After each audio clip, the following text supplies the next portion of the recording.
36 months of scrubbing raw oak floorboards had taught Jocelyn exactly how long a bruise took to fade. Kneeling with a bucket of lye burning her throat, she flinched when a heavy shadow suddenly blocked the unforgiving Texas sun. For 3 brutal years, the only boots crossing that threshold had brought absolute terror, reeking of stale bourbon and impending violence. Yet, the scuffed leather boots standing before her now were different. Caked in thick trail dust, they belonged to a man who didn't carry the stench of cruelty. He tipped his weathered Stetson, his stormy gray eyes locking onto her trembling shoulders. In a voice as rough as saddle leather, he softly asked, "Ma'am, do you need a hand standing up?" The town of Oak Haven, Texas, in the sweltering summer of 1884, was a place built on cattle, railroad money, and secrets. To the folks who bought their flour from Mrs. Abigail Dempsey's mercantile or attended Sunday service at Reverend Caldwell's pristine white church, Josiah Silas Gentry was a pillar of the community. He was a wealthy rancher, a generous benefactor, and a man whose handshake was as good as gold. But to his wife, Clara Whitmore Gentry, Silas was a monster who wore a gentleman's suit. Their marriage, 3 years prior, had been the social event of the county. Clara, the 20-year-old daughter of a modest schoolteacher, had been swept off her feet by the charismatic rancher. He had promised her the world, gifting her the sprawling, opulent Ironwood Ranch as her domain. But the ironwood tree, known for its unyielding hardness and its ability to sink in water, was a fitting namesake for her new home. Within a month of their vows, the gilded cage snapped shut. It started with a harsh reprimand over a burnt biscuit. A week later, it was a sudden, backhanded slap that split her lip because she had spoken to the stable boy for too long. Silas had wept afterward, falling to his knees, burying his face in her skirts, and begging for her forgiveness. He blamed the stress of the cattle market, the whiskey, the blistering Texas heat. Clara, young and desperately wanting to believe in the man she married, forgave him. That was her first mistake. The apologies soon ceased, replaced by a cold, calculated routine of domination. 3 years of beatings had transformed Clara from a vibrant, laughing girl into a ghost haunting her own home. The abuse was methodical. Silas rarely hit her where the bruises would show in her high-collared dresses. He favored the ribs, the stomach, the upper thighs. When he did mark her face, it was accompanied by a forced period of isolation. Silas would ride into Oak Haven alone, telling the townsfolk that his dear Clara was suffering from a bout of melancholia or a summer fever. Dr. Elias Pendleton, the town physician whose debts Silas routinely forgave, would occasionally visit the ranch, supply a tin of healing salve, and look firmly at the floor, while Clara lied about falling down the cellar stairs. The psychological torment was worse than the physical pain. Silas controlled every aspect of her existence. He intercepted her letters to her sister in St. Louis. He dismissed any housemaid who showed Clara a shred of sympathy, ensuring she was entirely reliant on him.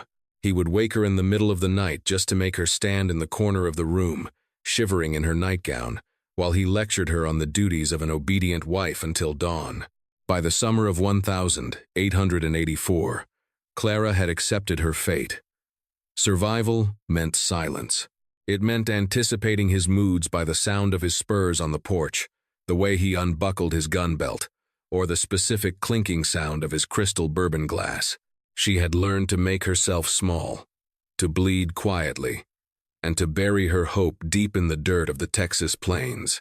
She believed she would die at the Ironwood Ranch, likely at the end of Silas's heavy leather belt, or by the silver-plated barrel of his Colt revolver.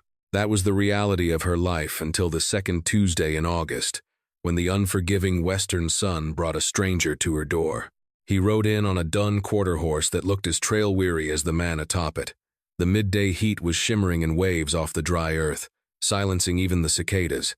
Clara was on the wraparound porch, her ribs tightly wrapped in linen beneath her stifling wool dress, a souvenir from a disagreement over the starch in Silas's shirts 2 nights prior. She was sweeping the dust that endlessly accumulated, her movements stiff and agonizing.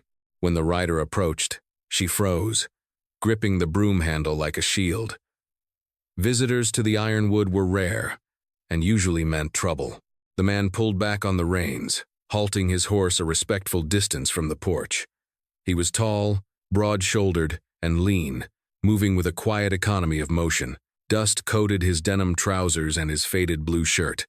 Under the brim of his weathered Stetson, his face was a rugged landscape of sun-baked skin, a sharp jawline covered in dark stubble, and eyes the color of a stormy sky. A Winchester rifle rested easily in the scabbard by his knee, and a worn peacemaker sat comfortably at his hip.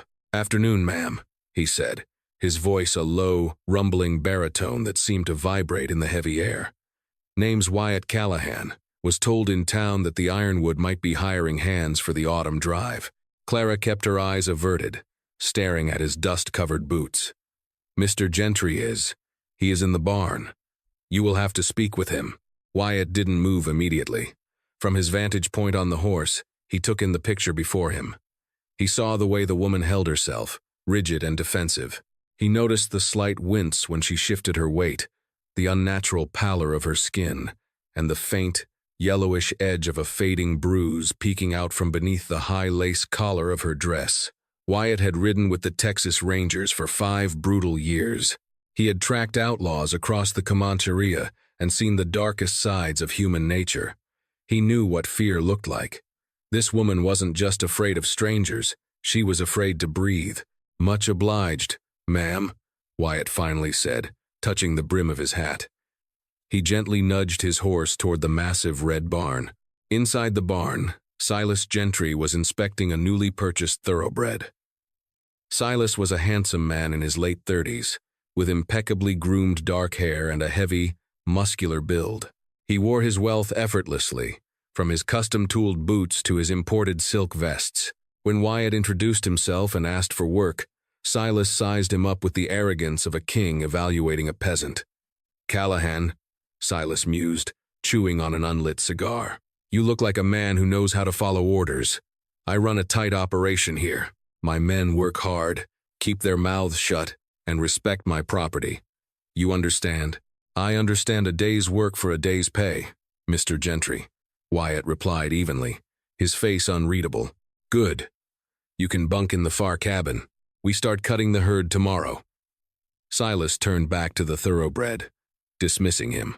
Wyatt took his gear to the bunkhouse, joining the half-dozen other ranch hands who worked the ironwood. Over the next week, Wyatt proved himself to be a tireless worker.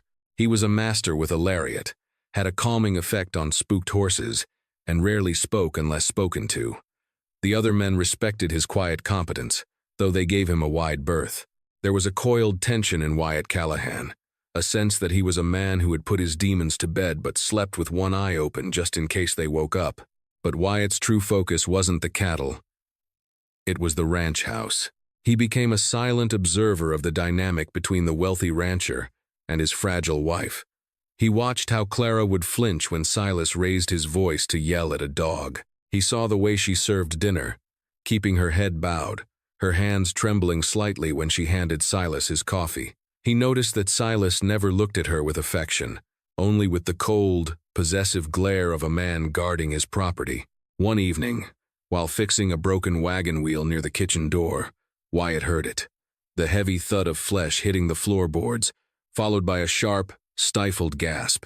Then came Silas's voice, low and venomous. "You stupid, clumsy bitch. Look what you made me do." Wyatt's grip on his heavy iron wrench tightened until his knuckles turned white. His heart hammered against his ribs, a familiar, cold fury rising in his chest. His instinct, honed by years of enforcing the law, screamed at him to kick the door down and beat Silas Gentry within an inch of his miserable life. But Wyatt knew the law out here. A ranch hand assaulting a prominent landowner over a domestic dispute would end with the ranch hand swinging from a cottonwood tree by dawn, and the wife facing an even worse punishment once the dust settled. He couldn't just react. He had to be smart. He lowered the wrench, his jaw set like granite.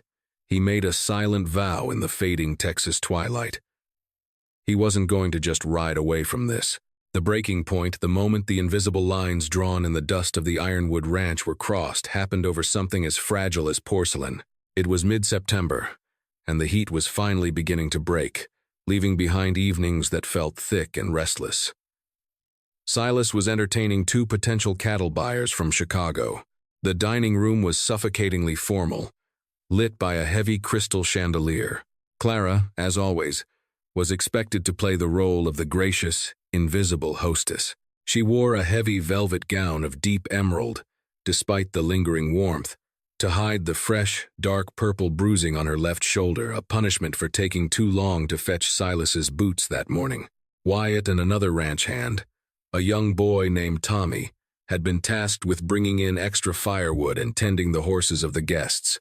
Wyatt lingered on the wraparound porch, the open dining room windows allowing the sounds of the dinner party to drift out into the night. He stood in the shadows, rolling a cigarette he didn't light, listening. Inside, Silas was holding court, boasting loudly about his acreage and his superior breeding stock. "It's all about discipline, gentlemen," Silas boomed, his words slurring slightly from the heavy consumption of rye whiskey. "Whether it's a wild Mustang or a stubborn herd, you have to break their spirit before you can mold them. Isn't that right, my dear?" He turned his heavy gaze to Clara, who was standing near the sideboard, holding a large, ornate porcelain pitcher filled with ice water. "Yes, Silas," Clara whispered, her voice barely audible. "Speak up, Clara," Silas snapped, the jovial mask slipping for a fraction of a second, revealing the predator beneath. "Our guests can't hear you." "Yes, Silas," she repeated, a little louder, her knuckles white around the handle of the pitcher. "Bring the water," he commanded, waving a dismissive hand. Clara stepped forward. Her vision was blurring slightly, a side effect of the exhaustion and the lingering pain in her ribs. As she approached the table, the heel of her boot caught on the edge of the thick Persian rug. She stumbled. Time seemed to slow down. The heavy pitcher slipped from her grasp. It hit the edge of the mahogany table, shattering into a dozen jagged pieces. Ice water cascaded over the roasted pheasant, soaked the pristine lace tablecloth, and splashed directly onto Silas Gentry's tailored trousers. The dining room plunged into a terrifying, dead silence. The two men from Chicago froze, forks halfway to their mouths. Clara fell to her knees, heedless of the sharp porcelain shards biting through her velvet skirt and into her flesh. "I'm sorry," she gasped, her hands shaking violently as she blindly tried to gather the broken pieces. "I'm so sorry, Silas. I'll clean it. Silas stood up slowly. His face was devoid of color, his eyes black and flat. The veins in his neck bulged. He didn't yell. That was the most terrifying part. When Silas went quiet, the violence was always worse. "Excuse me, gentlemen," Silas said to his guests in a dangerously calm voice. "My wife requires a private moment of instruction." He reached down, his large hand burying itself in Clara's hair. He yanked her upward with brutal force. Clara let out a choked cry of pain, her hands flying up to grasp his wrist, trying to relieve the pressure on her scalp. Silas began to drag her toward the swinging door of the kitchen, away from the eyes of the guests. Outside on the porch, Wyatt dropped his unlit cigarette. He didn't think about the consequences. He didn't think about the hanging tree or the law. He moved with the terrifying speed of a striking rattlesnake.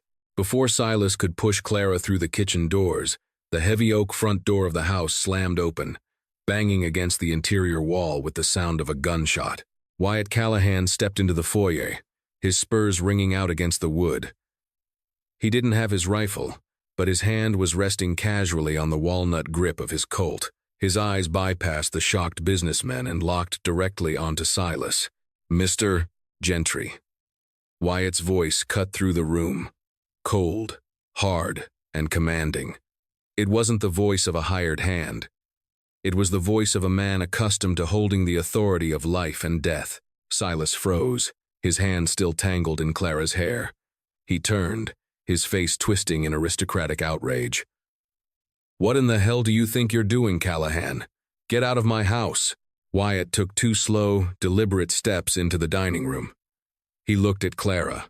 Her eyes were wide with a mixture of absolute terror and a sudden, shocking spark of disbelief. Blood was trickling down her chin where she had bitten her lip, and her knees were bleeding from the porcelain. Wyatt shifted his gaze back to Silas. The air in the room grew thick, the tension so heavy it could be sliced with a Bowie knife. The wind kicked up. "Boss." Wyatt lied, his tone smooth but his eyes dead and unyielding. "Blew the barn doors open. Spooked that new thoroughbred of yours. He's kicking his stall to splinters. I need your help to settle him. Right now." Silas glared at Wyatt, his mind calculating. He was furious at the interruption, but the thoroughbred was worth thousands of dollars. More importantly, Wyatt's physical presence in the room, the sheer, uncompromising bulk of him, standing there with his hand hovering over his iron, presented a sudden, unexpected threat. Silas was a bully, and bullies rarely liked a fair fight. Slowly, agonizingly, Silas uncurled his fingers from Clara's hair. She dropped to the floor, gasping for air, wrapping her arms around herself. "You are incompetent, Callahan." Silas spat, smoothing his ruined jacket. He turned to his guests, pasting on a tight, strained smile. "My apologies, gentlemen. The hazards of ranch life. Please, enjoy the bourbon. I will return shortly." Silas stormed past Wyatt, shoulder-checking the cowboy as he headed out the front door. Wyatt didn't budge an inch. Before following Silas out, Wyatt looked down at Clara. The guests were too busy looking at their plates, pretending nothing was happening, to notice the silent exchange. Wyatt knelt down on one knee, ignoring the glass, and picked up a clean linen napkin from the floor. He gently pressed it into Clara's trembling hand. "Clean yourself up, ma'am," Wyatt whispered, his voice so low only she could hear it. The roughness was gone, replaced by a fierce, protective warmth. "Leave the glass. Lock your bedroom door tonight." Clara looked up into those stormy gray eyes. For the first time in 3 years, she didn't see pity or indifference. She saw a shield. Wyatt stood up and walked out into the Texas night, leaving Clara clutching the linen napkin to her chest as if it were a lifeline. The cowboy had just declared war on the devil of Oakhaven, and they both knew there was no turning back. The atmosphere at the Ironwood Ranch in the days following the dining room incident didn't just become tense, it became toxic. Silas was quiet, a low, vibrating silence that was far more terrifying than his explosive rage. He spent long hours in his study, the neck of a bourbon bottle clinking rhythmically against a crystal glass, or he was out on the range, pushing the herd and the men with a sadistic intensity. Clara had done as Wyatt instructed. That first night, she had retreated to her room, slid the heavy brass bolt home, and pressed her back against the door, sliding down to the floor as silent sobs racked her body. She heard Silas return, his boots heavy on the stairs. He rattled the doorknob, soft at first, then violently. "Clara, open this door," he said, his voice a jagged whisper that carried perfectly through the wood. She held her breath, biting her hand to stay silent. "You think that drifter saved you, Clara?" Silas laughed, a dry, rattling sound. "He didn't. He just postponed it. You are my wife. Mine. Don't forget that." He kicked the base of the door once, a sharp thud that resonated through her bones, before stomping off to his own room.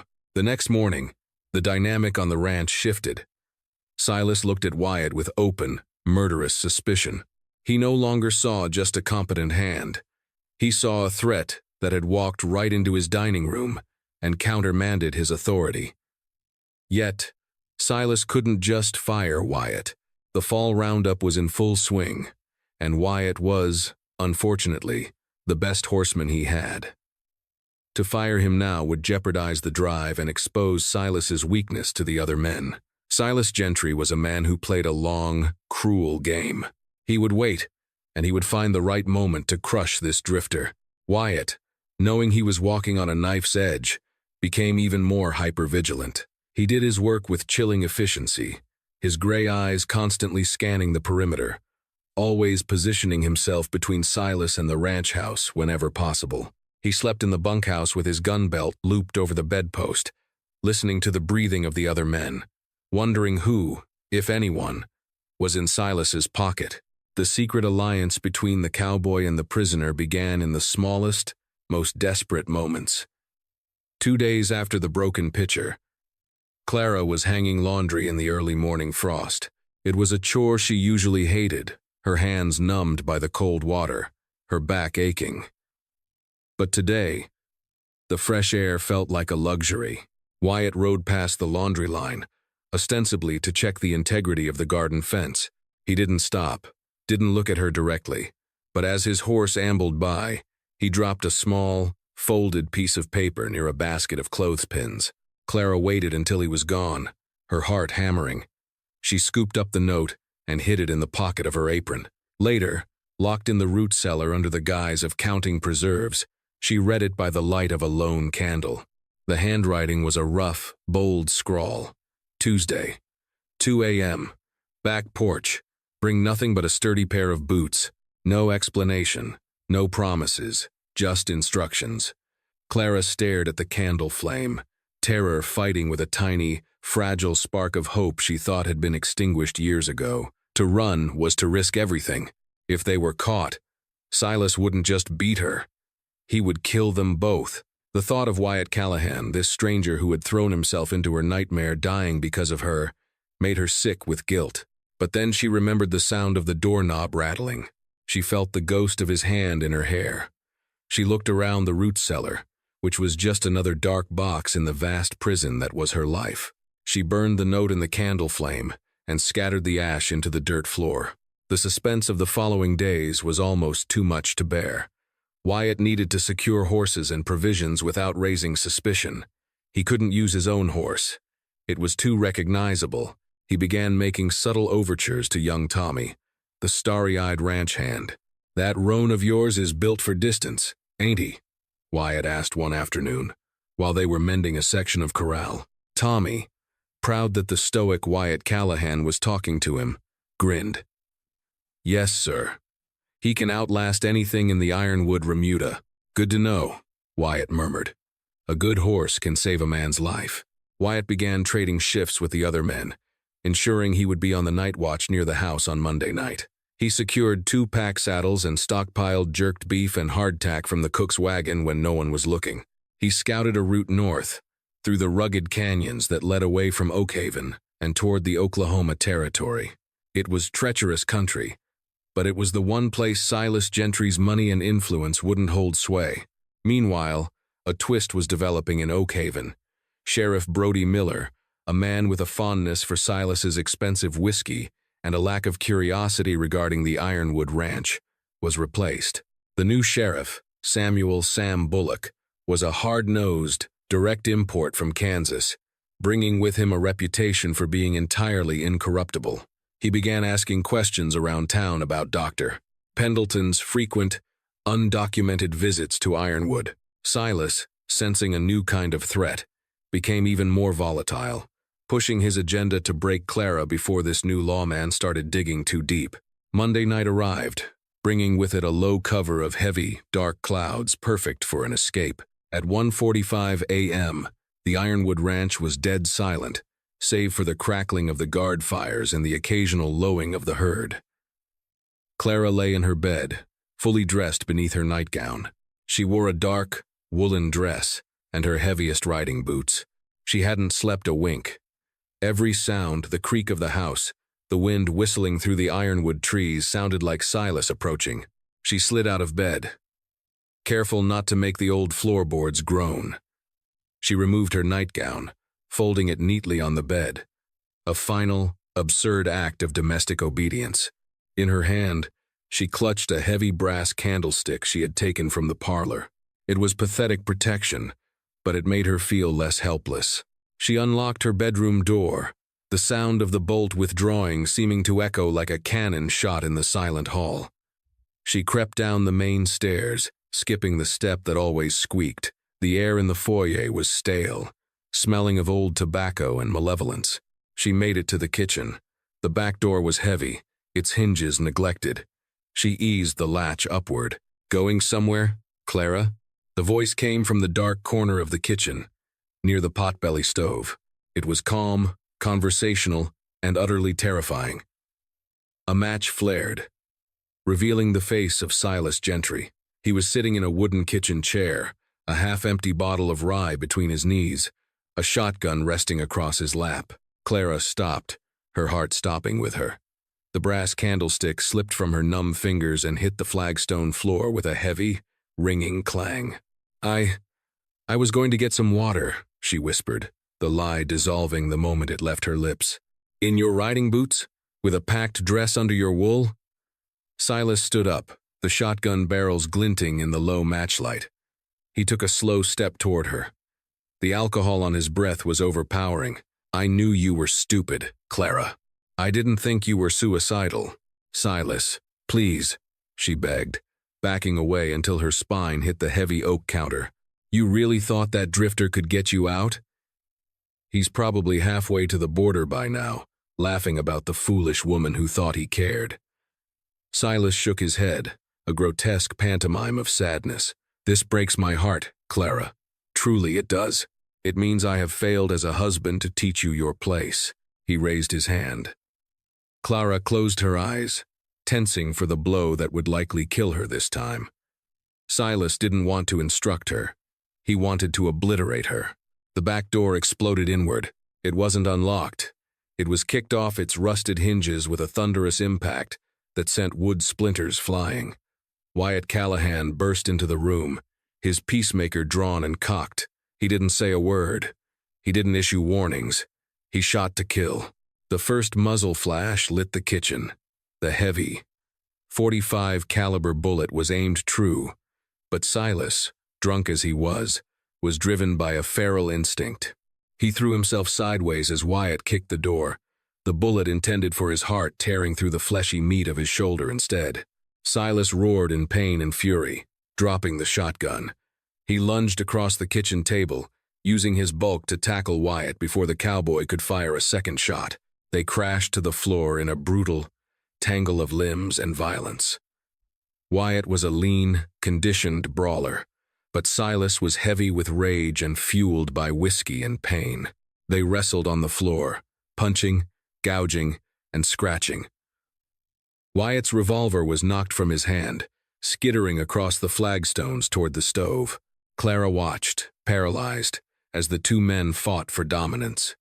This wasn't the heroic duel she might have imagined. It was ugly, visceral, a struggle to the death. Silas's fingers, now slick with his own blood, searched for Wyatt's throat. Wyatt slammed his elbow into Silas's wounded shoulder, getting a guttural scream in response. But the bigger man didn't let go. Silas pinned Wyatt to the floor, his weight crushing. "I'll kill you." Silas spat, his face inches from Wyatt's, a look of pure, demonic pleasure in his eyes. He raised his fist, preparing to rain down blows that would mash Wyatt's face into the floorboards. Clara's mind snapped. For 3 years, she had been passive. A victim. She had waited to be saved, but now, the man who was trying to save her was about to die. Her eyes landed on her dropped candlestick on the floor.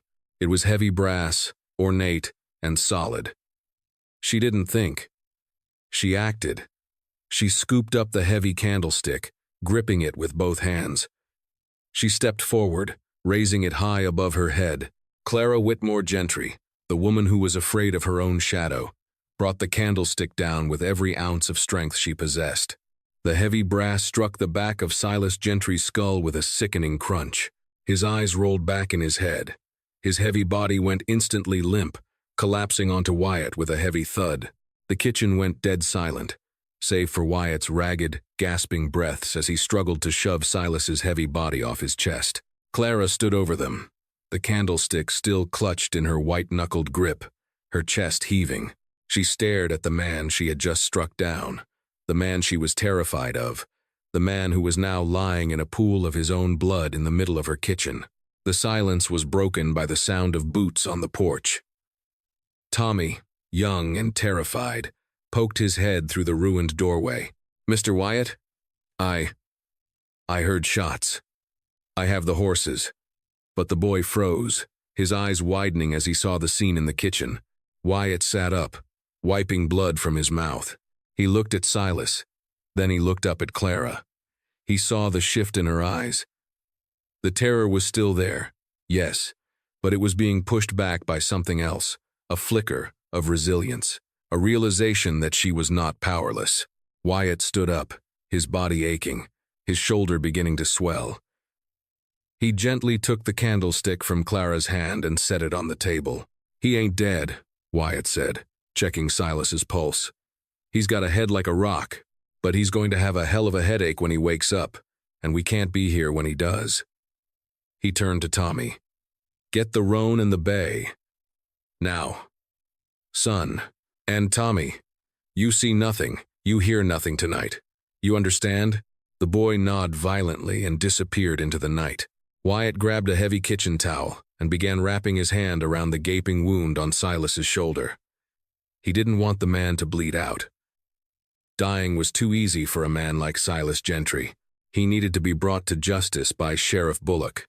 Wyatt then reached into Silas's pocket, his fingers searching, and pulled out the large brass key to the study. He tossed it onto the counter. "There's money in his safe. Clara, gold and banknotes. You take enough for a new life. It's yours. Every bit of it is yours." Clara looked at the key, then back at Wyatt. Her voice was steady now, though her hands were still shaking. "Where are we going?" "First, we're riding to Oakhaven," Wyatt said, his jaw set. "We're leaving Mr. Gentry in the custody of that new sheriff of yours. Then, we're riding north, until we find a place where the air don't smell like fear. You ready?" Clara looked down at Silas, her tormentor, broken and bloody on her floor. Then she looked at the doorway, the cool night air blowing in through the wreckage. She thought of the wide-open prairie, the sound of the wind, and the possibility of a life that didn't involve beatings and abuse. She reached out and took Wyatt's hand. The leather was rough, his grip was firm and protective, and his palm was warm. It was the first safe contact she had known in 3 years. "I'm ready," she said. It is here that the campfire legends whispered in the saloons of the Texas Panhandle diverge from the cold, hard ink of federal court records.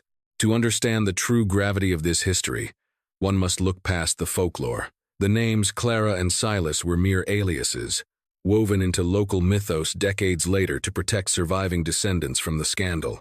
The woman who rode away that night, her hands still trembling from the sheer weight of survival, was actually Joycelyn Adler, and the monster bleeding on the flagstones of the ranch kitchen was Clayton Montgomery, a ruthless cattle baron whose wealth was built on a foundation of blood and intimidation.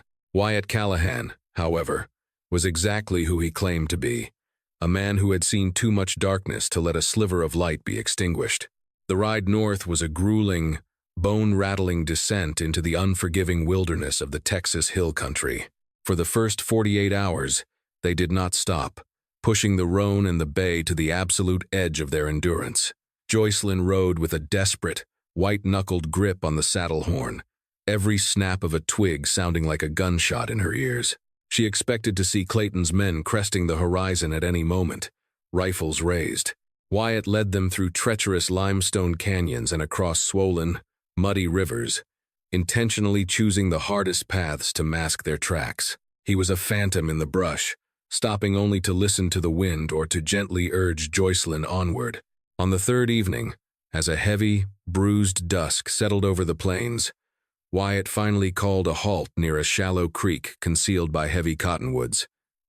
He helped Joycelyn down from her horse. Her legs gave out the moment her boots hit the dirt, the adrenaline finally leaving her battered body.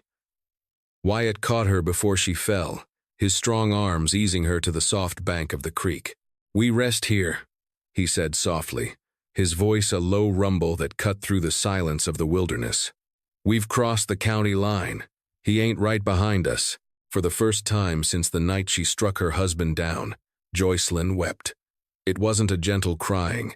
It was a torrential, agonizing release of 3 years of terror, humiliation, and pain. Wyatt didn't offer empty platitudes. He didn't tell her it was going to be all right. He simply sat beside her in the dirt, keeping watch over the darkening plains, offering the silent, steadfast presence of a guardian.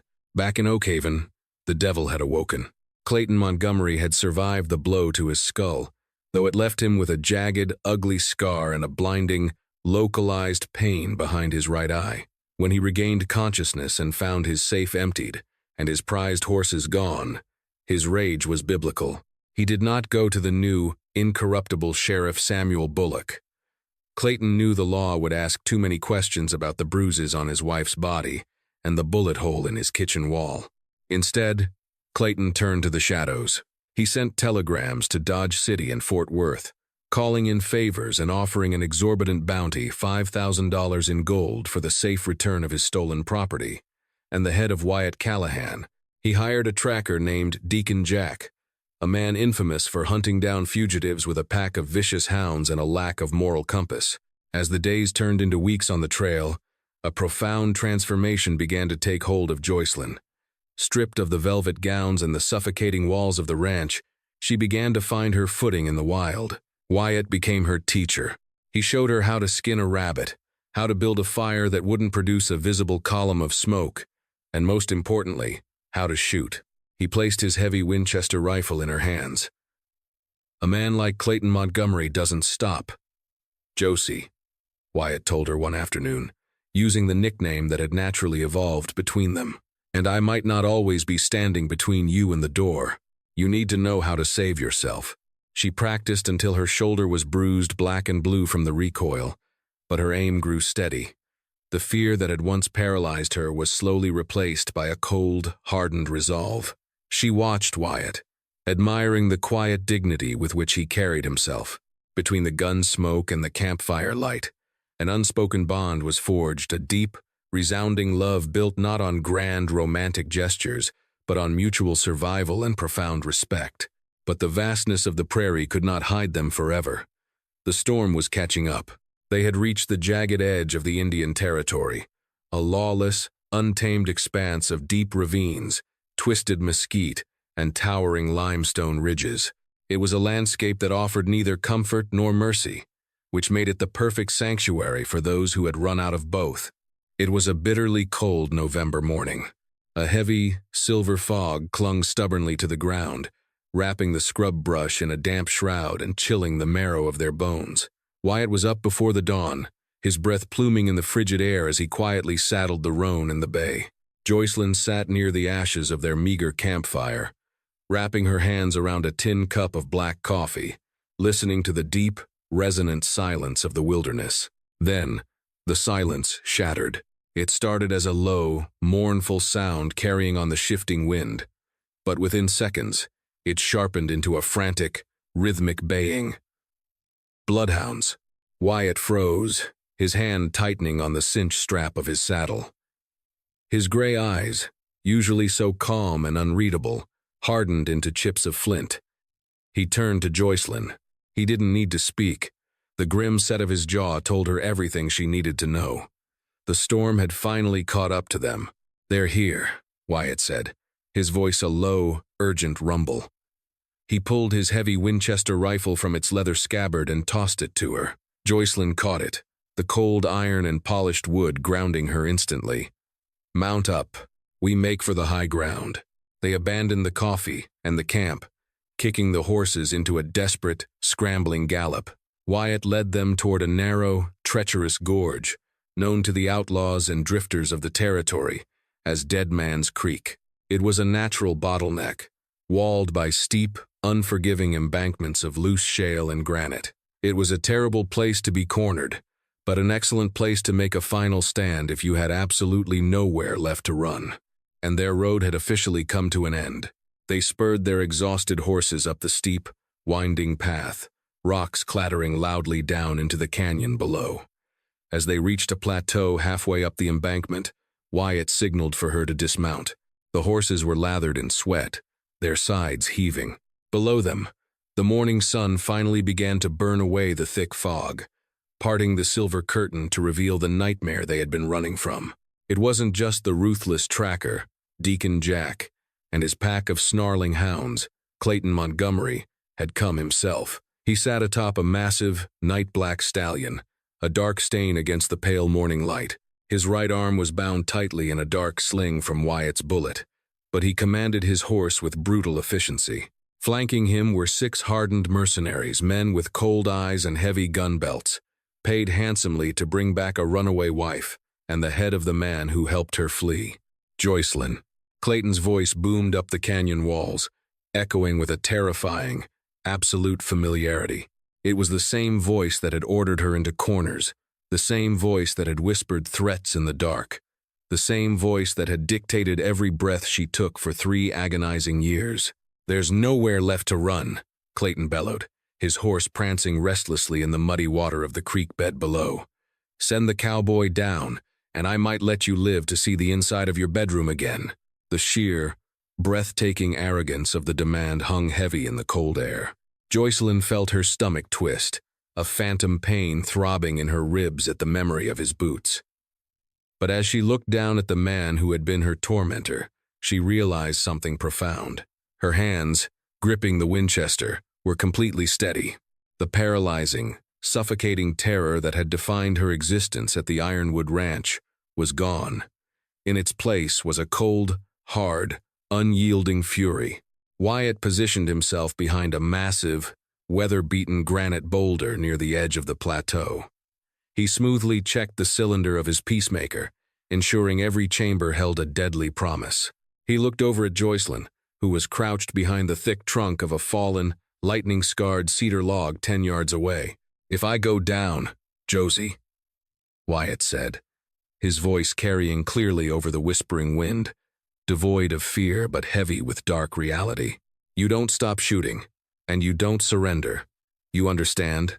Jocelyn met his gaze. She looked at the rugged face of the man who had kicked down a door to pull her from hell, the man who had taught her how to build a fire, how to shoot, and how to believe that her life had value. "We both walk out of here, Wyatt," she replied, her voice ringing with a fierce, unbreakable resolve as she jacked around into the chamber of the Winchester. "Or neither of us does." The shootout erupted with a deafening roar that shook the very foundations of the gorge. The mercenaries, eager to claim the massive gold bounty, charged the lower slopes of the embankment, firing a chaotic hail of lead. Bullets chipped away at the granite boulder shielding Wyatt, sending sharp shards of stone flying into the air. Wyatt returned fire with the lethal, methodical precision of a seasoned Texas Ranger. He didn't waste a single bullet. The peacemaker barked twice in rapid succession, and 2 of the hired guns tumbled backward down the steep incline, dead before they hit the freezing water of the creek. Realizing a frontal assault was suicide, the remaining mercenaries scrambled for cover among the rocks below, laying down a suppressing fire. Under the cover of their volley, Deacon Jack made his move.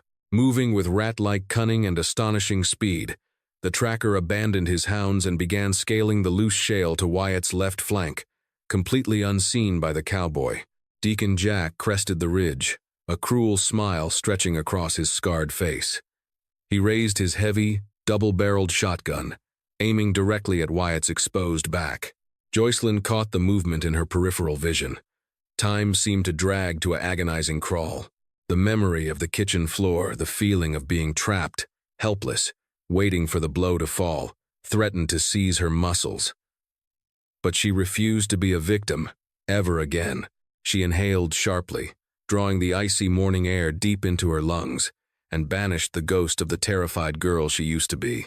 She swung the heavy barrel of the Winchester, resting it on the rough bark of the cedar log. She sighted down the iron notch, centering it on the tracker's chest, and pulled the trigger. The rifle kicked hard against her shoulder with a satisfying, violent jolt. Deacon Jack's eyes widened in shock for a fraction of a second before the heavy caliber round struck him. He was thrown violently backward, tumbling down the treacherous shale slope like a rag doll, his shotgun discharging harmlessly into the pale autumn sky. "Good shooting," Wyatt yelled over his shoulder, a fierce grin briefly touching his lips. But his momentary distraction was costly. A well-aimed bullet from a mercenary hiding behind a cottonwood stump grazed the side of the boulder, ricocheted, and tore through the meat of Wyatt's left thigh. Wyatt grunted in sudden agony, his leg buckling beneath him. He dropped heavily to one knee behind the rock, his hand instinctively clamping down on the spurting wound. Seeing the indestructible cowboy falter and fall, Clayton Montgomery let out a wild, triumphant roar.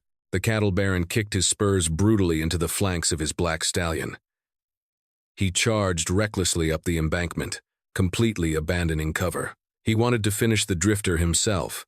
He wanted to stand over the dying man and reclaim his property. "Mine!" Clayton screamed, his face twisted in a monstrous mask of pure, sadistic hatred. He fired wildly at the boulder where Wyatt was pinned, the bullets sparking uselessly against the stone. Wyatt, struggling through the blinding waves of pain, tried to pivot to get a clear angle to return fire, but his leg wouldn't support his weight. Clayton was closing the distance terrifyingly fast. Joycelyn stood up. She didn't duck behind the log. She didn't seek cover. She stepped completely out into the open, planting her riding boots firmly in the Texas dirt, standing tall against the biting wind. She smoothly pumped the lever of the Winchester, the mechanical clack-clack cutting sharply through the lingering echoes of gunfire. Clayton saw the movement and violently hauled back on the reins, his stallion rearing. He looked up, his silver-plated revolver raised. For a split second, the arrogant, hateful sneer vanished from his face, replaced by a flicker of absolute, uncomprehending shock. He was looking for the broken, submissive girl who bled quietly on his oak floors. He expected a woman cowering in terror. He didn't recognize the hardened, fierce survivor staring him down through the sights of a rifle. "Joycelyn," he breathed, the command dying in his throat. Joycelyn didn't hesitate. She didn't flinch. She squeezed the trigger. The Winchester roared. The heavy bullet struck Clayton Montgomery dead center in his chest. The impact was devastating. The cattle baron was violently ejected from his custom-tooled saddle, his arms flailing as he crashed backward, tumbling down the steep embankment and splashing heavily into the shallow, icy waters of Dead Man's Creek. The water around him immediately bloomed a dark, murky crimson. He twitched once, and then lay perfectly still, seeing the man holding their paychecks and the source of their bounty lying dead in the freezing mud. The remaining mercenaries entirely lost their appetite for the fight. They immediately threw down their weapons, turning their horses and scattering back into the heavy brush, fleeing for their lives. The canyon fell dead silent. The only sound was the wind rushing through the gorge and the harsh rasp of Joycelyn's own breathing. She stood frozen for a moment, the acrid, metallic smell of gun smoke burning her nose. But as she lowered the rifle, the air had never felt cleaner or tasted sweeter. She dropped the Winchester into the dirt and ran to Wyatt, sliding to her knees beside him. Her hands, steady during the gunfight, were trembling now as she furiously tore a long strip of heavy cotton from her underskirt. She wrapped it tightly around his bleeding leg, her fingers stained with his blood, pulling the knot taut with everything she had. Wyatt leaned back against the cold granite, his face pale, sweat beading on his forehead despite the chill. But as he looked up at her, a weary, beautiful, breathtaking smile broke across his dusty, sun-baked face. "You saved me, Josie," he rasped, his hand reaching up to gently touch her cheek. Again, she leaned down, resting her forehead against his, breathing in the scent of leather, trail dust, and gun smoke. A single tear slipped down her face, cutting a clean trail through the dirt on her cheek. "I think we're even, cowboy," she whispered. 2 days later, battered, bloody, but irrevocably alive, they limped into a small frontier outpost.